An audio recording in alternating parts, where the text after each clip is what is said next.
One of the biggest things to happen in all of comics last year was the announcement and launch of DC's Absolute Universe. Beginning in October, this brand new continuity aimed to reimagine the company's superheroes in bold and daring new ways, showcasing how Superman, Batman, Wonder Woman and many others would exist in a harsher world forged from Darkseid's energy. Spearheaded by Scott Snyder and featuring many of the most prominent writers and artists in the industry today, the Absolute Universe is arguably the most exciting thing in comics right now. Its 3 current books have not only been 3 of the best-selling comics of the last few months, but it's also pushed the boundaries on what type of stories can be told with these seminal heroes, and allowed for some genuinely fascinating reinventions of iconic characters. I was incredibly excited when Absolute DC was first unveiled in July of last year. A similar initiative, Marvel's original Ultimate Universe, was my gateway into the world of comics, and with Marvel successfully relaunching that brand last year, the opportunity seemed right for DC to bring its own take on this concept to life. By all accounts, DC has huge plans for the Absolute Universe this year, both in terms of the 3 existing series and also the new books that we know are set for release. As such, now seemed like the perfect time to examine the current state of Absolute DC and highlight what readers can expect from the imprint throughout 2025. So in this video, I want to explain the history behind the Absolute DC universe, discuss how it came to be and what differentiates it from the company's main line of comics, and speak to some of the writers involved in bringing it to life, and figure out how this imprint offers a fresh perspective on these generational superheroes that's both satisfying and engaging to long-time readers, and also an excellent jumping on point for brand new fans.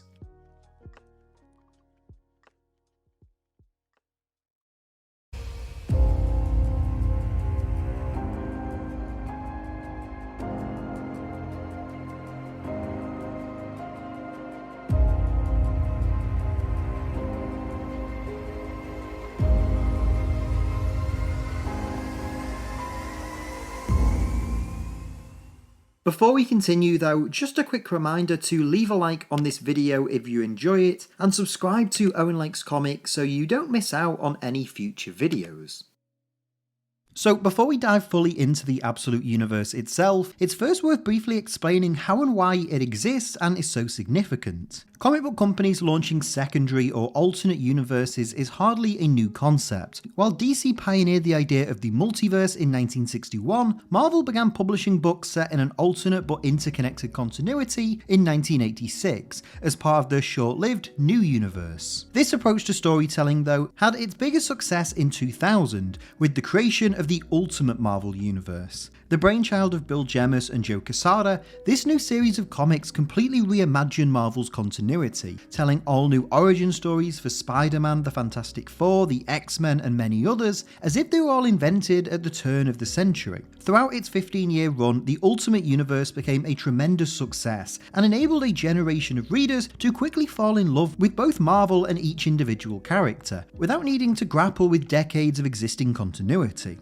As a result of this, DC attempted to launch similar yet noticeably different endeavours throughout the 2000s and 2010s. Firstly, DC launched the All-Star brand in 2005, a new publishing imprint which promised to tell definitive, out-of-continuity tales with top-tier creative teams for each respective character. Now this experiment only spawned 2 titles, Grant Morrison and Frank Quitely's acclaimed All-Star Superman, and the often derided All-Star Batman and Robin by Frank Miller and Jim Lee. DC again tried to launch an ongoing secondary universe in 2009, with a series of original graphic novels labelled Earth 1. Beginning with Superman Earth 1 by J. Michael Straczynski and Shane Davis, this series was more comparable to Ultimate Marvel, offering modern reworkings of DC's classic heroes without the 80+ years of continuity, but it often struggled to gain momentum due to the long wait time between releases, as these books were only released as graphic novels and not as single issues. For example, the first volume of Jeff Johns and Gary Frank's Batman Earth 1 was the 3rd best-selling graphic novel of 2012, but didn't see a sequel be published until 2015, with its 3rd and final installment not hitting shelves until 2021. Following the quiet demise of the Earth 1 initiative though, it appeared like DC had given up on their plans to create a sustainable secondary universe, instead focusing on relaunching its main continuity to be more accessible to new readers. But in late 2023, reports began surfacing online that the company was working on creating a new publishing endeavour in the vein of the Ultimate Marvel Universe. Bleeding Cool reported that Scott Snyder, then best known for his 5-year run on Batman, was set to spearhead this endeavour, which would be known as Absolute Comics. In July 2024, DC Comics formally unveiled the Absolute Universe, and announced the 3 ongoing titles that would spearhead it: Absolute Batman by Scott Snyder and Nick Dragotta, Absolute Superman by Jason Aaron and Rafa Sandoval, and Absolute Wonder Woman by Kelly Thompson and Hayden Sherman. In my efforts to learn more about the behind-the-scenes process of creating the Absolute Universe, I sat down with Scott Snyder to ask where the idea for this imprint came from, as well as the core principles that underpin it. The way that all of it came about really was, when I finally left DC in 2020 after being there for about 10 years, I just needed a break. I needed to go do my own stuff. And I had so many ideas in my head that I was just dying to try. I wanted to be experimental. I wanted to surprise myself. I wanted to just do every kind of, creative swing that I had hoped to take. So everything from historical fiction like Barnstormers, the book I did with Tula Laffey, to prose stuff like Book of Evil with Jock. And it really was this kind of, I just like treehouse where I just needed to get away from a lot of the corporate pressure. And then while I was away, I really got to enjoy superhero comics as an outsider. And one of the strange things was, you feel this real pride being part of that community, having been part of that community, and the sort of cultural conversation about superheroes at that time, and still now a little bit, but especially a couple of years ago, was just that the Marvel and DC universes seemed to be over, or the biggest stories had been told, and now we're in this lull before it kind of launches again, the DC stuff with James Gunn and the Marvel stuff in whatever format it takes. And it just felt like people were really down on superheroes, and that it was over and done. And and looking around comics, it felt like so many of the best stories in a long time were being told at that moment, from Immortal Hulk to Nightwing to World's Finest, and on and on. And so it became this mission statement for me and Josh Williamson. We had been talking about it for a while. Like, you know what? We miss the days when DC and Marvel, but being a part of DC, when DC would take these big swings where we would do things like the New 52 or Rebirth. And some of us there always felt like, why don't we do all these things at the same time? Like, why don't we try something more nuanced, where we do some really new, we do a universe where it's brand new books and brand new takes on the superheroes, all of them, like really modernized takes, like the New 52 is supposed to be. And then why don't we also do something that's more like Rebirth? It gives traditional fans that have been reading a long time the biggest, most epic stories they could ask for, and provide a jumping on point for everybody. So it became this like really, this really ambitious idea with me and Josh a few years ago. We were like, you know what? Let's just see if DC's up for it. Why not? Let's see if they'll do it if we get together and sort of pen something. And I remember meeting with Jim Lee, like at New York a few years ago, and telling him the idea, and he was like, you know what? Why not? Let's see if we can get it done. DC was just great about it, and then it became, okay, if I'm gonna do, Josh and I are gonna tell them, make the meta story together that drives it. All right, we'll do that, and then I'll manage the Absolute Universe a little bit more. I'll go out to people, make the pitch, and you work a little bit more on the main line, and we'll come together and do Summit, and so that's kind of how it came to be. And then for me, the ethos of the Absolute Universe was really simple. It was just bringing in creators, and that was one of the big things about the whole All-In initiative. It was trying to be really creator forward, allowing creators to take big swings, and saying, especially with the Absolute line, the only way to do it would be if creators came in with really strong ideas about how to take the hero and make them someone that was even more exciting to you, still true to core, but someone who was an underdog in this world, someone who didn't have some of the same advantages, and somebody who felt like they were anything vestigial about that character could be changed. So now we understand how the Absolute Universe came into existence and the core ideas at the heart of it, I want to dive into how the imprint was launched and the 3 flagship titles released so far.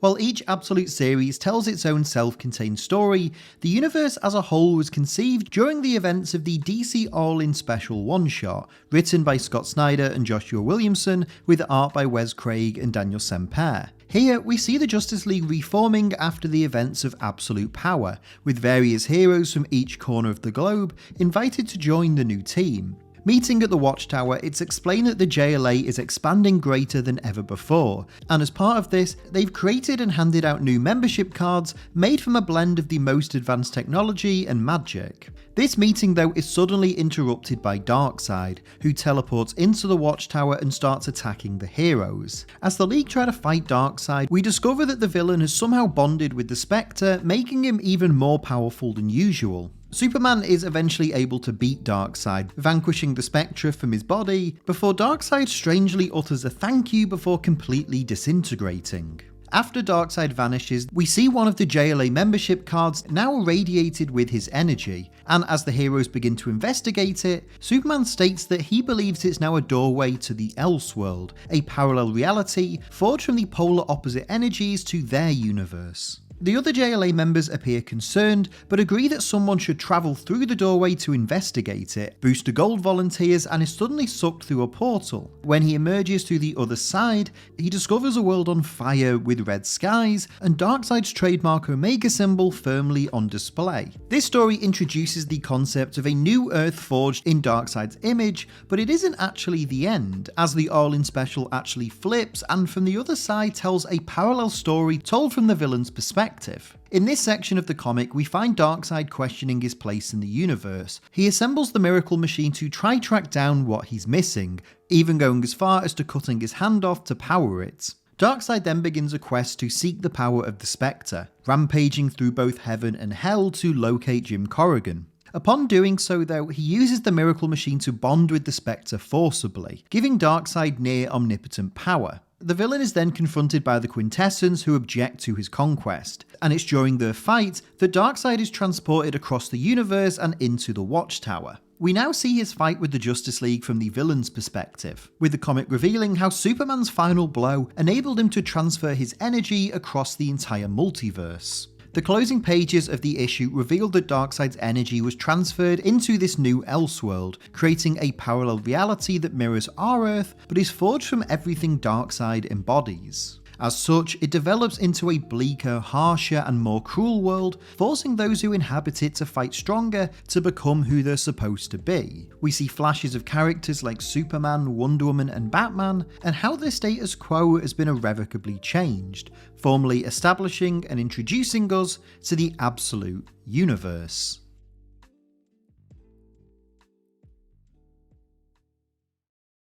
The 3 launch titles of the Absolute Universe all build off this initial concept in equally bold but unique ways, offering radical reinventions of the company's trinity that take unique yet complementary approaches. First, let's look at Absolute Batman by Scott Snyder and Nick Dragotta. At the time of recording, 4 issues of this series have been released, and it was the first ongoing Absolute book to hit shelves. This comic takes everything we know about the Caped Crusader and completely subverts it, by making just one change to his traditional backstory. What if Bruce Wayne didn't grow up rich? Instead of a billionaire socialite who travelled the world learning every martial art, this Bruce was raised in the poor district of Crime Alley, to a father who was a teacher and a mother who was a nurse. After his father is gunned down during a trip to Gotham Zoo, Bruce gains a scholarship to college and studies everything from criminal psychology to military theory to chemistry, before working jobs in virtually all of Gotham's public infrastructure, and now in the present day works as an engineer. This more grassroots approach on Batman sees him make his presence known in the city after it's targeted by a gang called the Party Animals, led by Roman Sionis, aka Black Mask. Watching over Batman's battles with the Party Animals though is Alfred Pennyworth. Instead of being Bruce's trusty butler and father figure though, this Alfred is a hitman and a spy for an unseen agency, sent to Gotham to collect data on the city's new vigilante. Over the course of the first 4 issues, we see Bruce and Alfred Alfred forge an unlikely bond as they have to work together against the gang, with Alfred, who narrates the series, studying and explaining Bruce's code of ethics and tactics. He protects the city's downtrodden and exploited, he's a symbol of resistance against corruption, and he always advances forward. While so far this series is mainly focused on Batman's war with the party animals, several of the key characters have been introduced. Namely, Jim Gordon is Gotham's mayor, the likes of Edward Nygma, Harvey Dent and Selina Kyle are all depicted as Bruce's childhood best friends, and we've even had glimpses of this universe's Joker, whose origin is more akin to the traditional Bruce Wayne. Perhaps the most shocking though, is the revelation that although Thomas Wayne was killed when Bruce was young, his mother Martha is still alive today. This fundamentally changes Bruce's entire approach to crime fighting, as well as his outlook on life in general, and demonstrates Snyder and Dragotta's dedication to subverting any and all expectations readers might have on what a Batman comic is. With all of these changes though, Absolute Batman still feels like a quintessential Batman story. Nick Dragotta's pencils, alongside Frank Martin's excellent colouring, truly brings this version of Gotham to life, and the depiction of the titular character evokes a fascinating blend of everything from Tim Sale, Frank Miller and David Mazzucchelli, while Scott Snyder takes his years of experience writing The Dark Knight to reinterpret Batman in his own image, forging a new iteration of this 80+ year hero that manages to feel both faithful to his roots and decidedly fresh. Discussing how this new iteration of the Caped Crusader differs from his prior Batman runs, Scott Snyder explained, "It really came from this concept of, okay, well, if we're going to do an absolute universe, then the characters need to be modern and resonant." And I kept being like, well, when I wrote Batman before, I wrote him as me, sort of going up against the things I was most afraid of. Not that I have anything in common with Batman, but Batman, meaning he was an extension of the way in which I wish I was brave, facing the things I'm afraid of, whether that was fatherhood and like death of the family and deeply coded, so you don't necessarily see it that way. But for me, that's what that story is. But with now, it's hard for me to inhabit that, not because I'm over Batman, but because I really did do that a lot. And there are things that I'm afraid of now.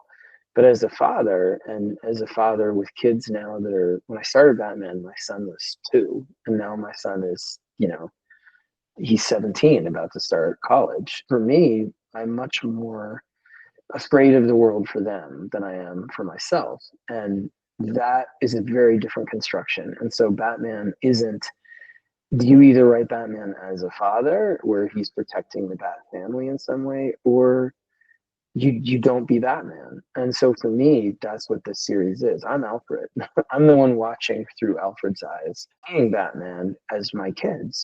Whereas Absolute Batman focuses on a more grounded and street-level Bruce Wayne, Absolute Wonder Woman by Kelly Thompson and Hayden Sherman leans into the fantastical aspect of the character's origin, and adds an interesting new wrinkle to what being Wonder Woman symbolises. This series reimagines Diana as the last Amazonian, taken from Themyscira as a baby, and instead banished to Hell, where she's raised by Circe.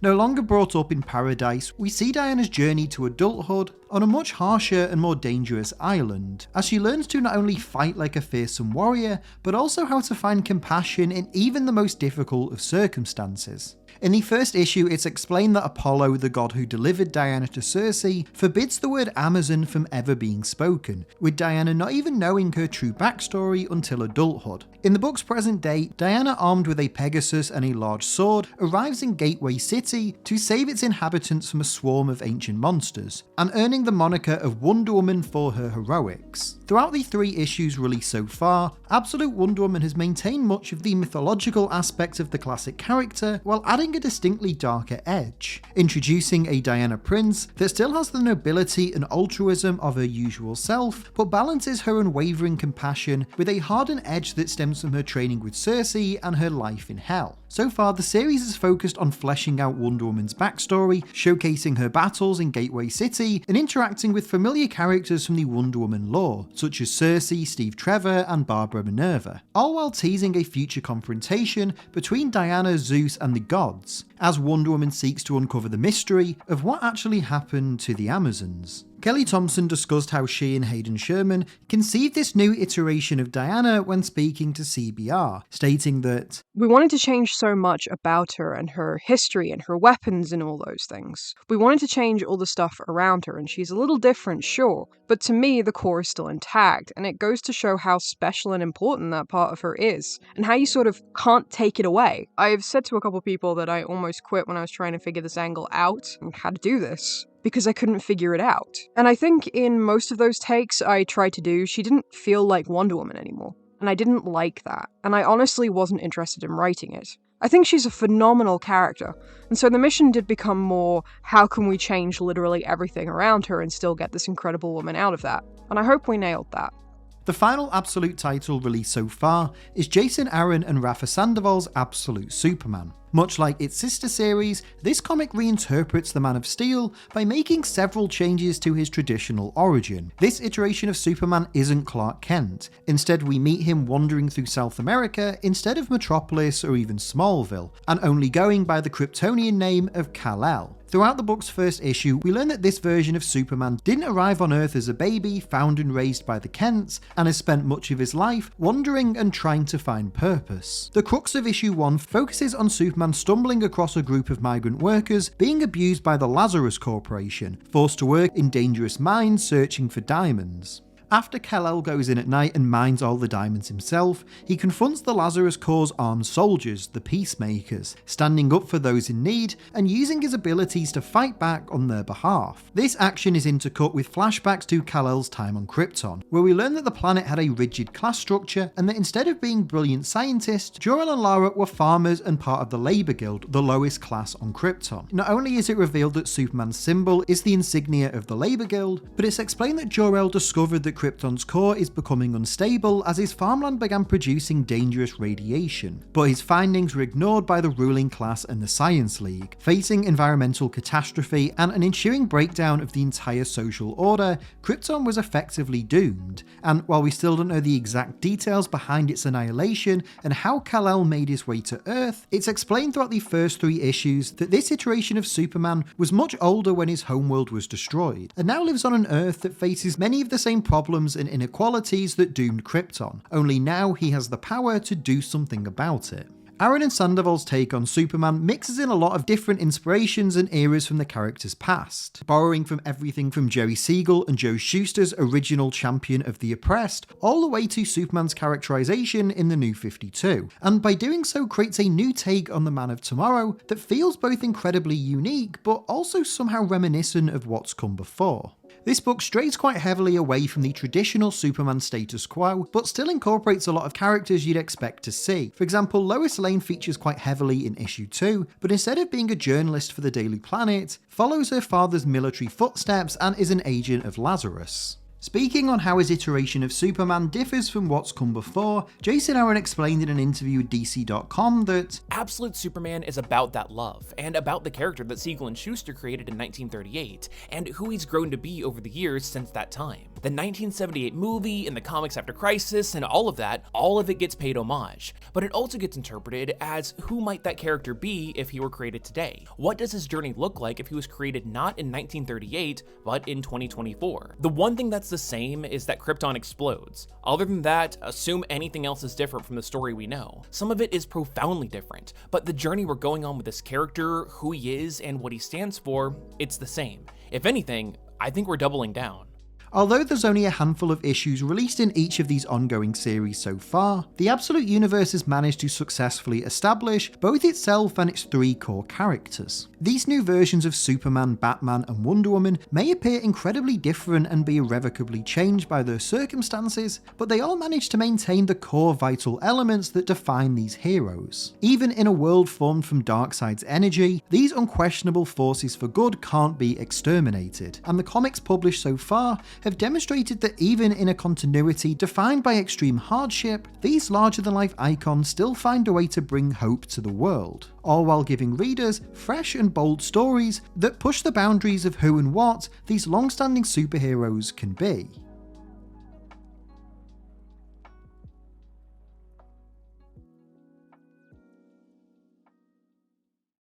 If 2024 was the year that Absolute DC announced itself to the world, 2025 appears to be the year of its expansion, as DC Comics has set out an ambitious plan to both continue its 3 ongoing titles and also launch 3 new books in March and April. The first of these is Absolute Flash, written by Jeff Lemire with art by Nick Robles. From what we know so far, this comic will follow Wally West's journey to become the fastest man alive, in a world without the legacy and lineage of the existing Flash mantle, meaning that Wally's ascendancy to heroism happens in a world without either Barry Allen or Jay Garrick before him. During my trip to New York Comic Con, I was able to speak to Jeff Lemire, who offered up some details on what to expect from this unique take on the speedster.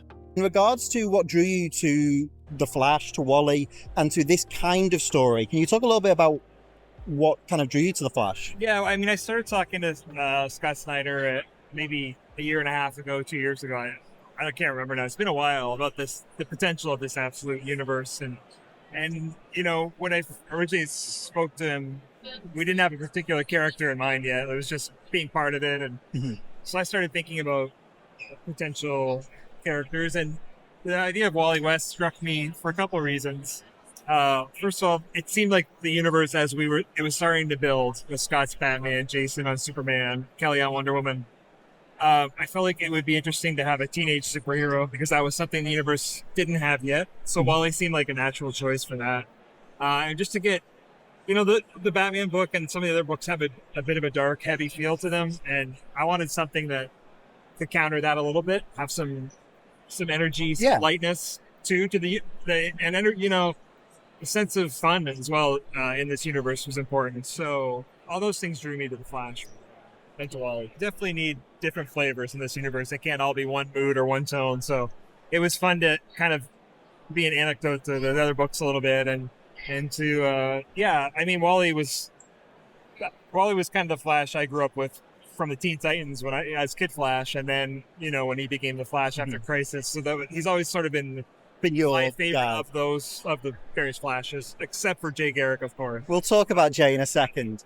And that's really fascinating to me. And I think that, like, with the Absolute books, from everyone I've spoken to and for everything I've read, it seems like there's going to be a lot of freedom and autonomy with these books. Yeah. Obviously, there is kind of like the overarching editorial idea of what the Absolute universe is. But in terms of, like, letting the creative team tell their stories, it seems like there's a lot of freedom and flexibility. Total freedom. Yeah, it's been great. Yeah, it really is almost like doing a create-your-own book or something where you're just building this character from the ground. I mean, you're pulling in really familiar elements of the Flash mythology, obviously, but you have a lot of freedom in what you can do with them. And, you know, as now we've all sort of gotten into our series a bit, and, you know, I've written 6 issues, I think, at this point. And so now we're starting to talk a little bit more about the universe building. Yeah, how it kind of connects. At the beginning of the first 6 issues, the first sort of arc, we had total freedom to kind of build our own little pocket within the world and our own flavor. And that was cool. And I think it'll bring some diversity to the universe.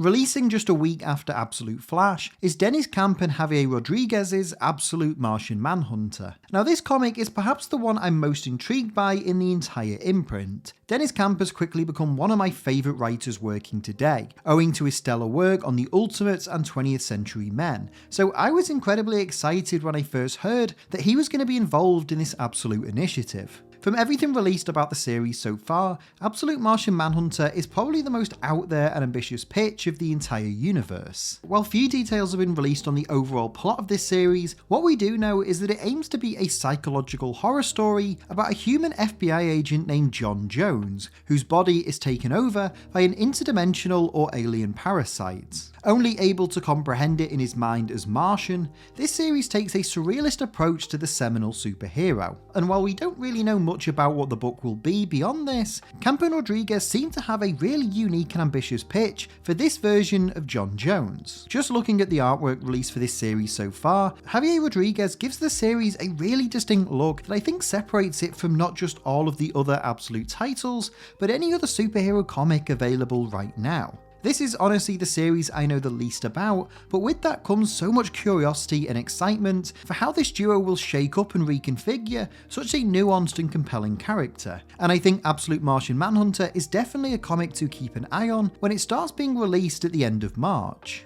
And last but by no means least, the final series hitting shelves this April is Absolute Green Lantern by Al Ewing and Janoy Lindsay. Al Ewing is a writer I've become a big fan of in the past few years, particularly for his skills when it comes to world building and handling complex mythos, as demonstrated by his work on the Immortal Hulk. So when news broke that he would be helming a complete reimagining of the Green Lantern Corps, I was immediately intrigued. Ewing and Lindsay's take on the Lanterns, though, is far different from anything done with this corner of the universe previously. While the series will feature several beloved characters from Green Lantern past, such as Hal Jordan, John Stewart, and Guy Gardner, its main protagonist is Joe Mullane, who first appeared in the acclaimed 2019 series Far Sector. Instead of being a group of intergalactic law enforcers though, the titular lantern that this comic refers to is a physical object, one that suddenly falls from the sky and lands in a small rural town of America, forcing its residents to grapple with the mystery behind its existence. During my trip to Thought Bubble this past November,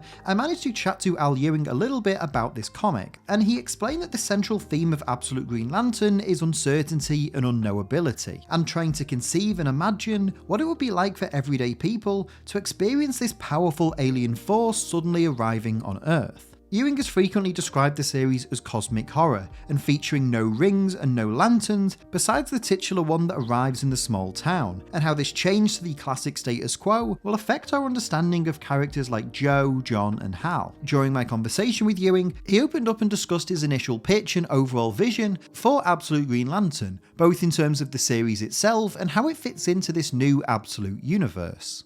And just from kind of the little I've seen and heard about the book, it seems like you've struck a really good balance of melding kind of what's familiar with a lot of really interesting new ideas and using these familiar and the expectations of those characters in really fun ways. I kept using when I was talking to Scott about this, and I did have a long conversation with Scott right before I got COVID. One thing I do remember saying to him and to a few other people over and over again was like, I had a phrase which was like, the familiar made strange, the strange made familiar.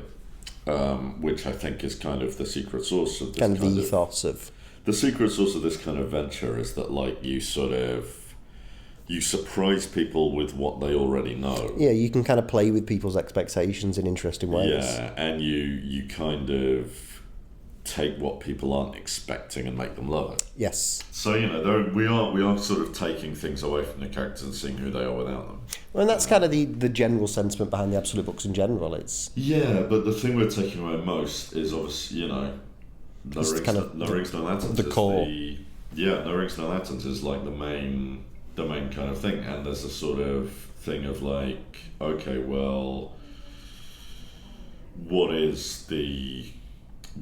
users of the green power in this version? What is the green power in this version? How does it connect to?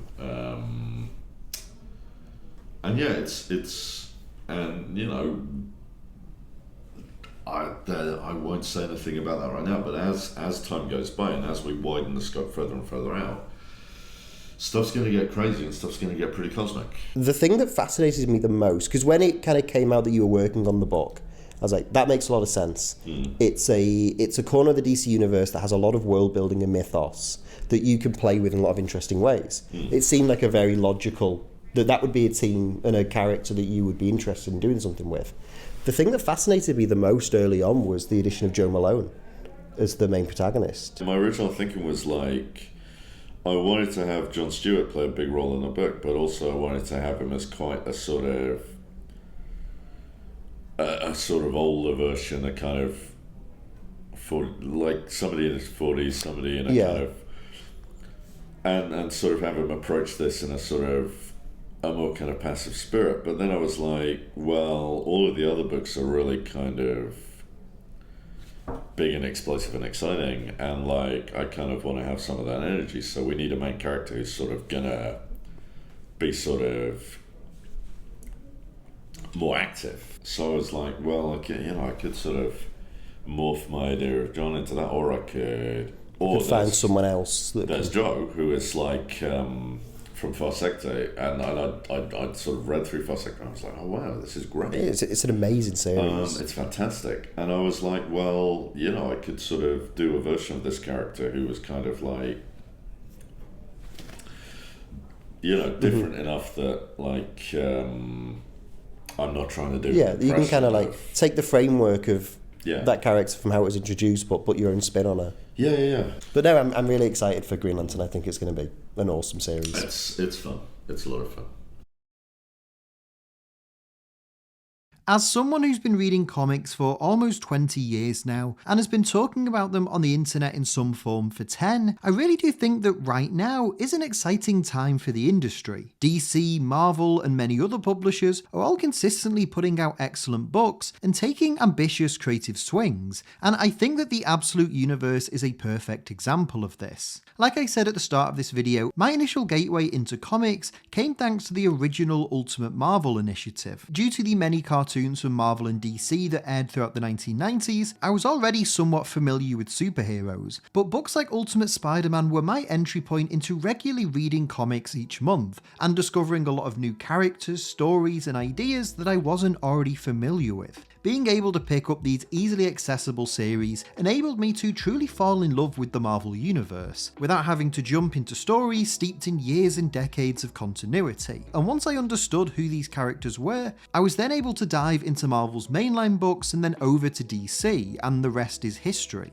And Absolute DC seems to be taking a similar approach for modern readers. While each title does take bold creative swings to reinterpret each of the company's biggest heroes, all of their books are still accessible for new fans. If you've never read a Batman comic before but have a basic understanding of who the character is, you can quite easily check out Absolute Batman and enjoy it with very few obstacles. And the same is true for Absolute Superman and Absolute Wonder Woman. And yet, at the same time, the Absolute Universe has a lot to offer for long-time readers too. Coming into this series with years of knowledge of who these characters are and what they've been through in the main continuity, you're able to experience a really fascinating subversion of expectations, allowing writers like Scott Snyder, Kelly Thompson, and Jason Aaron to take you on a journey with these all-new iterations and play with our understanding of who these beloved characters are and who they're supposed to be, reworking their lore and mythology in some fun and unexpected ways. And this trend appears to be continuing into 2025 with each of the upcoming Absolute titles as well. During my conversation with Scott Snyder, I asked what Absolute DC means to him,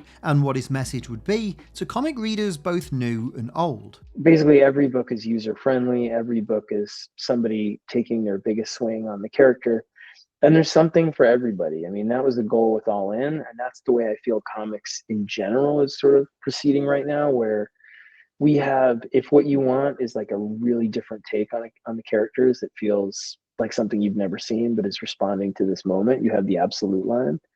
And on the other hand, if what you want is to dive back into a book that, character you've always loved, Green Lantern or Flash, or those stories are not only happening and epic right now, but they're deliberately trying to make themselves really accessible to new readers and readers that might have lapsed in comics. So I don't know. I have a lot of faith in this moment as a really great entry point for people that haven't been reading consistently over the years or are brand new to it. So I'm excited, I really am. Like I was worried coming in and doing All In and Absolute. I was worried people wouldn't show up. I was worried I'd be responsible for like a total crash. And to see the opposite happen is just, I'll just never stop being grateful to the retailers and fans out there, because it really makes me not choked up emotional, but emotional to look around and be like, I get to be part of this moment that says comics are fucking awesome, and people want them to be risk-taking and daring and bold and passionate. And that's the proof of that is the thesis of that stuff. And we didn't expect the sales to be what they are. So to see that as the evidence that people genuinely out there want you to take risks, it's one of the best moments in my career.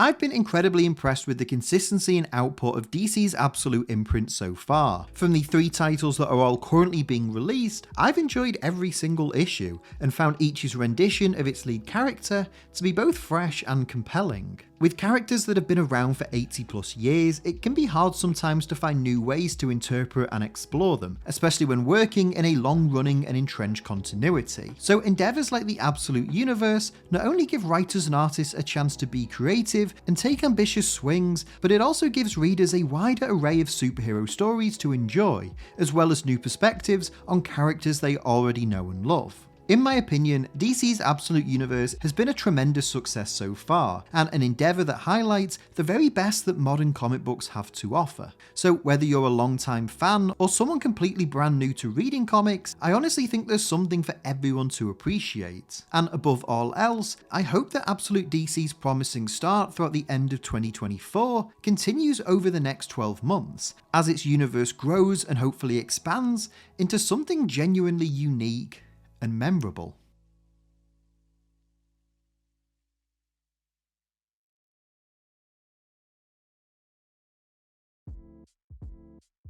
Hey everyone, thank you so much for watching today's video. I hope you enjoyed it. If you did, please make sure to leave a like on this video and leave a comment down below as well. Let me know your thoughts on everything we talked about in today's video. I can't wait to hear what you have to say as always.